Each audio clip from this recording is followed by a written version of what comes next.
11월 18일 살아계신 하나님의 말씀 신명기 8장 1절부터 10절 말씀으로 지켜 행하라 그리하면 이라는 제의 말씀드립니다. 선행된 은혜가 무엇입니까?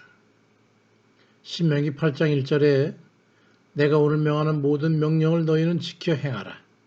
그리하면 너희가 살고 번성하고 여호와께서 너희의 조상들에게 맹세하신 땅에 들어가서 그걸 차지하리라고 말씀합니다. 하나님의 명령을 지켜 행하라. 그리 말씀해 놓으시고 그리하면 번성하게 될 것이고 하나님께서 말해 놓으신 땅을 차지하게 될 것이라고 말씀하신 겁니다. 그렇게 오순을 놓고 보면 명령을 지켜 행하라고 하나님께서 말씀하시고 명령을 지켜 하면 대신에 조건부로 번성하게 하시겠다든가 또는 하나님께서 마련해 놓으신 땅을 차지하게 될 것이라고 말씀한 것처럼 그렇게 오인될 수가 있습니다. 근데 전체적인 맥락을 놓고 보면 그렇지 않습니다. 신명기 7장 1절 2절에 네 하나님 여호와께서 너를 인도하사 네가 가서 차지할 가나안 땅에 들어가게 하시고 네 앞에서 여러 민족, 해쪽 속, 길가스 직속, 아모리, 가나안, 브리스, 히위, 여부스 곧 너보다 많고 힘이 센 7족속을 쫓아냈을 때에 네 하나님 여호와께서 그들을 네게 넘겨 네게 치게 하시리니 그때에 너는 그들을 진멸할 것이라고 말씀하시고 나서 신명기 7장 8절에 보니까 여호와께서 너희를 사랑하시고 또는 너희의 조상들에게 하신 맹세를 지키려 하심으로 말미암아 자기의 권능의 손으로 너희를 인도하여 내시되 너희를 그 종되었던 집에서 애굽 왕 바로의 손에서 속량하셨다라고 말씀합니다. 그러니까 전체적인 내용을 말씀드리면 하나님께 택하신 그들의 조상 아브라함에게 약속하신 그 가나안 땅을 그들에게 주시려고 인도해 오셨는데 이제 가나안 땅으로 들어가서 그곳에 사는 가나안 7족속을 다 진멸하고 그곳에서 복된 삶을 살도록 하라는 겁니다. 왜 그러냐 하면 선민인 이스라엘을 사랑하시고 또 그 조상 아브라함과 이삭과 야곱에게 약속하신 바를 이루려 하심이라고 그렇다라는 거예요. 그러고 나서 가나안 땅에 정착해서 살게 될 때 그동안 너에게 말씀해 놓으신 명령을 지켜 행하라. 그리하게 되면 하나님께서 그 땅에서 번성하게 해주시고 그 땅을 영원히 차지하고 그곳에서 복된 백성으로 살게 될 거라고 하는 그런 말씀을 하셨던 겁니다. 하나님께서 먼저 엄청난 축복을 마련해 놓으시고 그걸 차지하고 누리도록 하시기 위해서 하나님께서 그들과 함께 하시기 위한 조건인 의로운 백성들이 되라고 말씀하신 겁니다. 그러나 하나님의 은혜를 일컬어서 선행적 은총이라고 합니다. 그러니까 먼저 은혜를 베풀어 놓으셨다라는 말이죠. 하나님의 명령은 강요가 아니라 사랑임을 알아야 합니다. 통제하기 위해서 명령을 하고 그 명령을 지켜 행하도록 강제한 것이 아니라는 말입니다. 하나님의 공의에 기인하고 있는 것이죠. 하나님께서는 불의한 이들을 징벌해야만 하는 공의의 하나님이십니다. 그러니 공의에 어긋난 백성들을 축복하실 수가 없기 때문에 그들이 하나님의 의로운 명령을 지켜 행하도록 하셔서 그로 인해 그 백성들을 축복할 수 있는 근거를 마련하고자 하신 겁니다.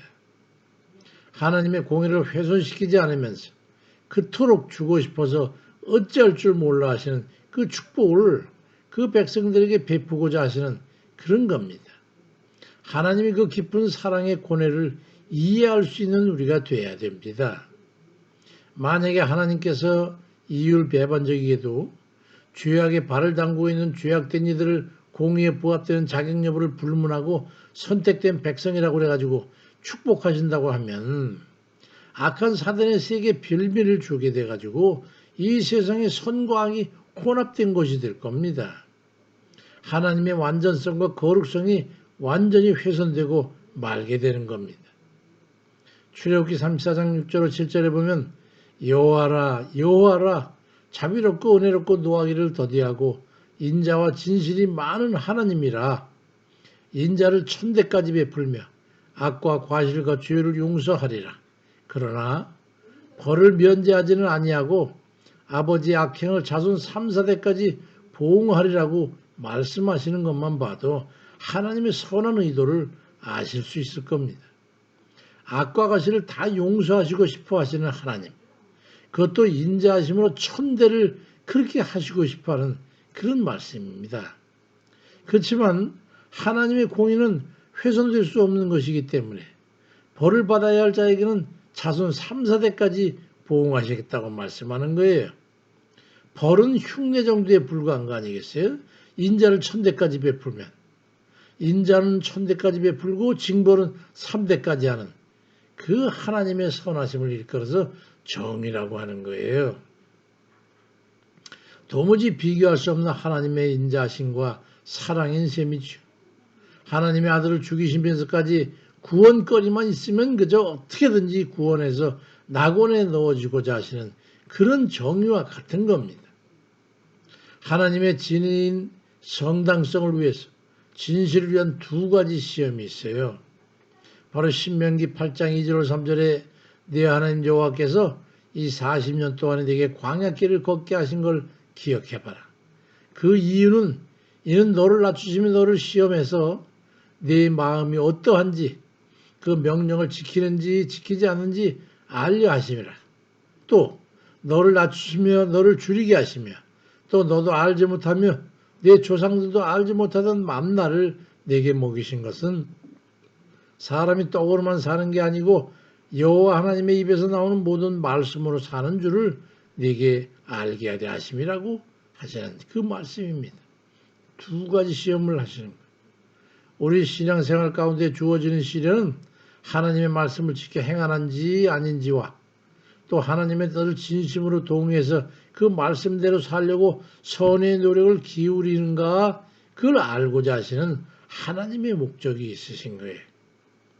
우리가 어떻게 살아야 하는가는 의문에 대한 정답이 여기에 있습니다.